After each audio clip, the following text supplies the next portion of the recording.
How were you feeling Yeah. that day when you got the call or the email or whatever it was? When was it, and Yes. what were your thoughts that day? So to draw you a picture of how it is, this is in Denmark, and Denmark, through the AIDS Foundation of Denmark, through the government, they have some funding to do these testing points they call checkpoint, which means that you as a person, a man who has sex with men, doesn't matter what your sexuality is, but if you are a man who has sex with men, you can anonymously go into this place. You sit there, you don't have no names, no nothing, you just get a blood test.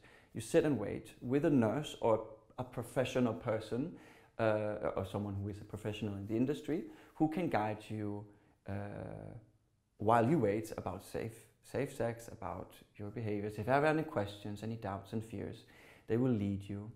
And then for most of my time, this test was negative, and you just say thank you when you come back 3 months later, or when just to keep being sure.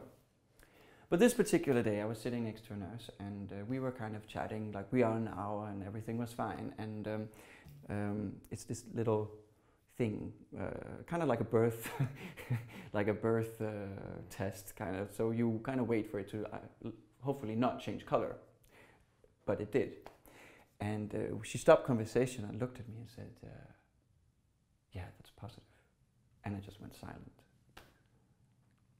And she kind of interrupted the silence by saying, "It can be a false positive.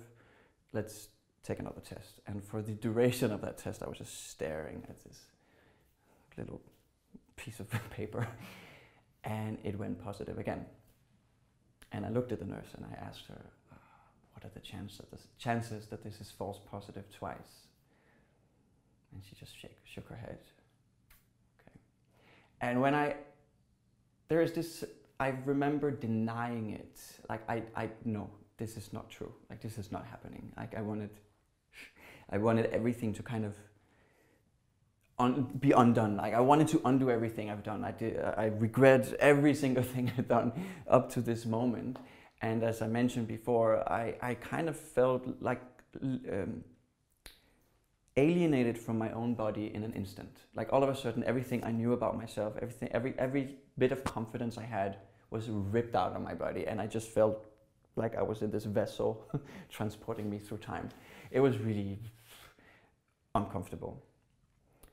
For people watching this who are gay themselves, the closest comparison I can give to that feeling is you've worked so hard coming out as a gay man, maybe, that is a great liberation in itself.